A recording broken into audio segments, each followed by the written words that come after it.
નમસ્કાર દર્શક મિત્રો, સુરત ફર્સ્ટ ન્યૂઝમાં હું મેઘા અગ્રવાલ આપનું હાર્દિક સ્વાગત કરું છું. આપ જોઈ રહ્યા છો સુરત ફર્સ્ટ ન્યૂઝ.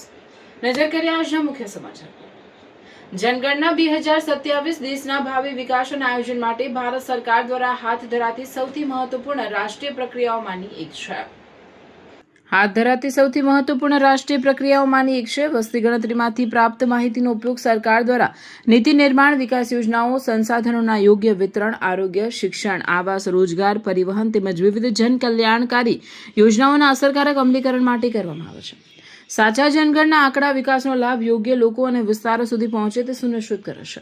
હું તમામ નાગરિકોને અપીલ કરું છું કે આજથી 17 મે 2026 થી 31 મે 2026 દરમિયાન યોજાનારી સ્વગણના પ્રક્રિયામાં સક્રિય રીતે ભાગ લો અને પોતાના ઘરે બેઠા ઓનલાઈન સાચી અને સંપૂર્ણ માહિતી નોંધાવો.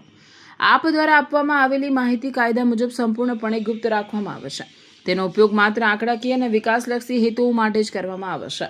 આપણી વસ્તી ગણતરીમાં આપણા વિકાસ માટે છે. કેટલાક લોકો નોકરી ઉપર હોય તો તેઓ પોતે જ પોતાના સમય દરમિયાન પોતાની માહિતી ભરી શકે છે. આપણે આપણા ઘરમાં આવનારી વસ્તી ગણતરીના અધિકારીઓ અને કર્મચારીઓને સંપૂર્ણ સહયોગ કરશો. સંસાધનોના યોગ્ય વિતરણ, આરોગ્ય, શિક્ષણ, આવાસ, રોજગાર, પરિવહન તેમજ વિવિધ જન કલ્યાણકારી યોજનાઓના અસરકારક અમલીકરણ માટે કરવામાં આવે છે.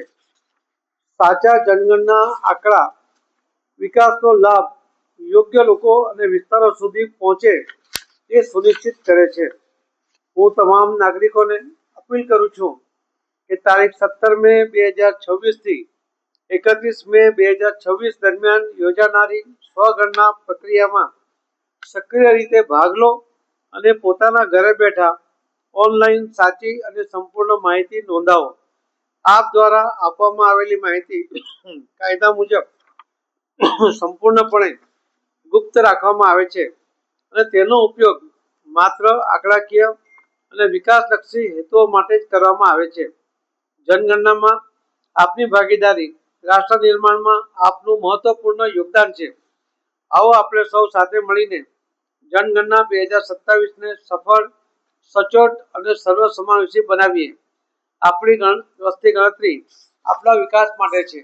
જે કેટલાક લોકો નોકરી માટે દિવસ દરમિયાન જ્યારે ઘરે નહીં હોય એ દરમિયાન જો એ વસ્તી ગણતરીમાં પોતાની માહિતી ના આપી શકે તો એમણે ઘરે બેઠા પણ આ યોજનાનો લાભ લઈને જાતે જ એમાં નોંધણી કરાવીને એનો ફાયદો લેવો જોઈએ.